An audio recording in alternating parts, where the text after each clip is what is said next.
বিয়ের পরে শ্বশুরবাড়ি থেকে মেয়েদেরকে কেন এত অবহেলিত হতে হয় আসলে বুঝি না।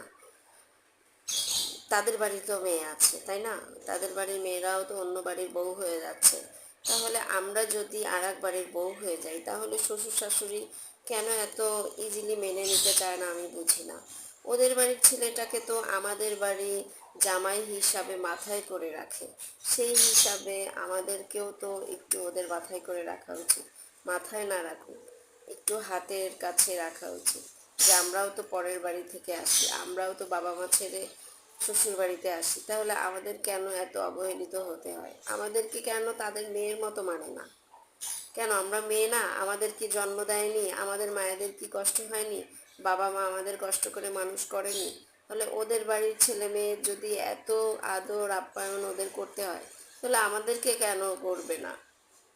সারাদিন আমাদের এত পরিশ্রম, এত কাজকর্ম, ঘরের এটা করি ওটা করি সেটা করি, যেটা না করা দরকার সেটাও আমাদেরকে দিয়ে করায় আমাদের শাশুড়িরা।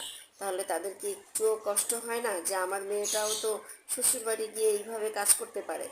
হ্যাঁ, তো পরের মেয়েটাকে আমরা একটু ওইভাবে আমাদের মেয়েদের মতো দেখি, এটা হচ্ছে বড় কথা। যে যেমন তার সাথে তেমন করতে হয়। শ্বশুর বাড়ি এসে যদি আদর পাই, তাহলে অবশ্যই শ্বশুর শাশুড়িকে মাথায় রাখা আমাদের দায়িত্ব।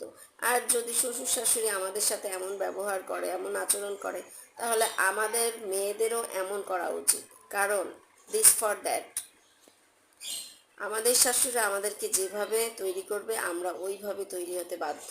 আমরা বাবা মা আমাদেরকে এইভাবে শিক্ষা দিয়ে পাঠায় নাই যে শ্বশুর বাড়ি গিয়ে শ্বশুর শাশুড়ির সাথে প্রথমে এমন ব্যবহার করবা। যে কথায় আছে না, দেয়ালে পিঠ থেকে গেলে করার কিছুই থাকে না।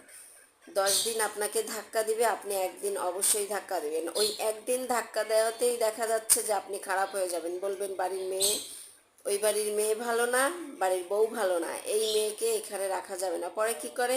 ছেলের সাথে বউয়ের সাথে একটা দ্বন্দ্ব তৈরি করে দেয়।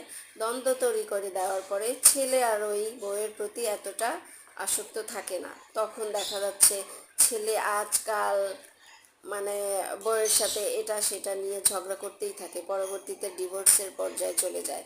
যে না, তোমাকে দেওয়ার হচ্ছে না, আমার পরিবার তোমাকে মানতে পারতেছে না, আমিও মানতে পারতেছি না, বাট এইভাবে আর থাকা যাচ্ছে না, এইভাবে সংসার করা যাচ্ছে না, তো আমরা যেহেতু এইভাবে হচ্ছে না, তাহলে আলাদা হয়ে যাই। এটাই হচ্ছে সংসার ভাঙার কারণ। একটা শ্বশুর শাশুড়ি চাইলে একটা মেয়ে পরের বাড়ির একটা মেয়েকে নিজের মতো করে রাখতে পারে। হ্যাঁ, আমাদের ভুল হতেই পারে, তারা সংশোধন করতেই পারবে, এটা তাদের দায়িত্ব। আমরা ভুল করতেই পারি, আমরা হয়ে ধরেই